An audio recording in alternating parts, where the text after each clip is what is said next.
let's go to the wrestling mats now. We're up in Great Falls. The Central Catholic Mustangs hosted their annual wrestling camp this week. Our Richard Tiemann stopped by to see how things are going in third in this year. Yes, it's the third annual Mustang Wrestling Camp, and although it's still a young program, it's seen steady growth over that time thanks to a little help from some famous names in the world of wrestling. Our main goal is to give back to the community, honestly. Coaching is an unglorified job. We don't do this for money. We want to give back to the kids.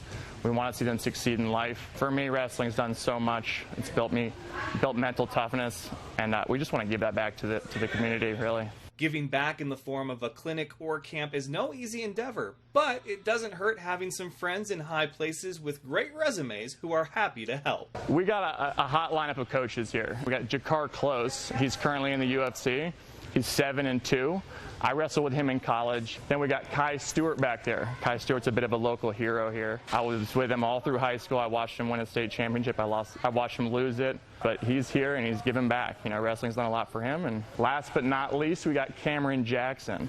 Cameron Jackson wrestled with me in college. He's a 3-time All-American. I was always excited for camp. I was always excited to have the enthusiastic coaches at camp. I just feel like I need to be that person that gives back to these kids. Are these kids learning perfectly everything that we're showing? Absolutely not. But they're around wrestling. They're on a wrestling mat. They're meeting new kids. They're making friends. So it's big picture. I'm glad Sears reached out to me. I live in Arizona. Come back and always give back to the wrestling community, because if it wasn't for wrestling, I wouldn't be where I am, in the UFC now.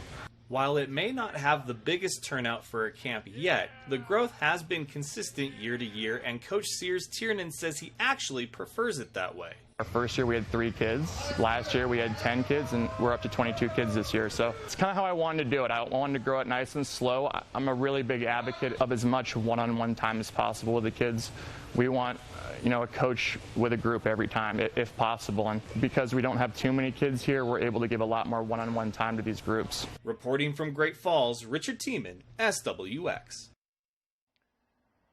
All right, thanks, Richard.